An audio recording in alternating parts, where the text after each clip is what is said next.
les 3 propositions de loi sur la réforme de l'appareil judiciaire initiée par l'ancien président de l'Assemblée nationale en la personne de l'honorable Obé Minakou, aux côtés du député national Gary Sakata, crée la polémique au sein de l'opinion publique. Sur ces jeux au téléphone, Maître Andeka Djamba nous en parle. Suivez. Moi, je crois que l'affaire est devenue très politique et juridique.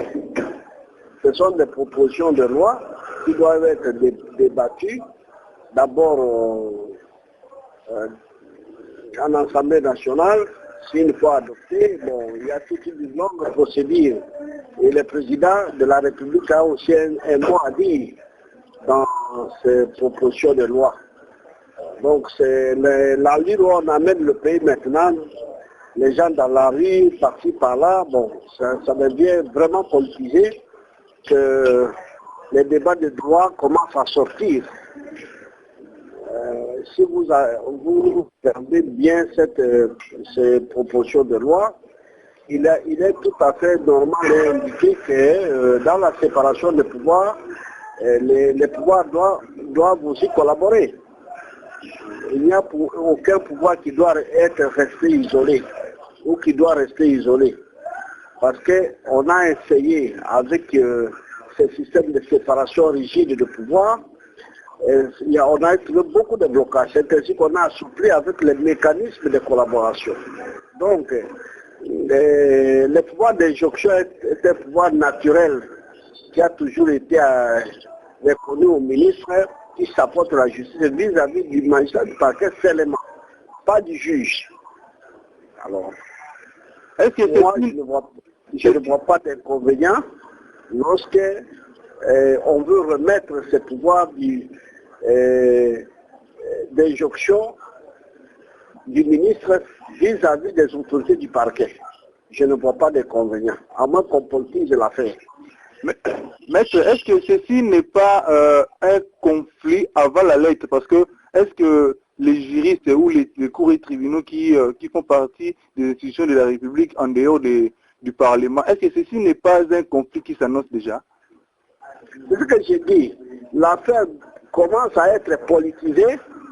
On veut créer d'autres choses, d'autres troubles au pays que le problème en lui-même. Le problème est clair. Le problème, c'est l'injonction que le ministre de la Justice. Vous ne pouvez pas diriger la justice et manquer le droit d'injonction vis-à-vis du parquet. Ça n'a jamais existé. La logique, elle est normale. Mais quand on veut politiser, on veut dire par là qu'on enlève l'indépendance de la justice. C'est tricher. Moi, je ne crois pas qu'il y ait un problème, sauf que le dossier devient un peu politique.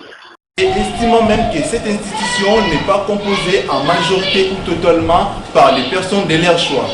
La rédaction du magazine Point Réaction est revenue sur l'interview de l'honorable Charles Makengo. Suivez.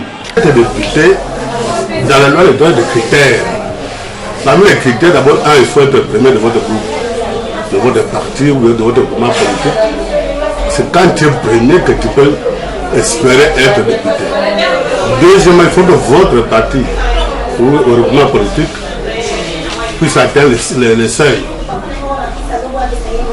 Ce sont là les conditions. Et il faudrait que votre parti, dans l'ensemble du parti, quand on va faire la répartition des sièges, puisse avoir droit à avoir au moins un siège. Ce sont là les critères que nous connaissons selon la loi électorale.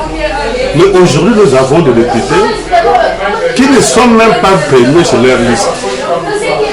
Il est cinquième sur la liste et il devient député par le miracle, on le comprend. Non seulement qu'il n'est pas premier de son groupe, mais son groupe ou son parti politique n'a même pas tel seuil. Et ce monsieur-là, par la magie de la Cour constitutionnelle, est proclamé élu. Ça nous surprend tous. Je ne sais pas dans ce pays comment les choses s'organisent. Tout le monde est au courant.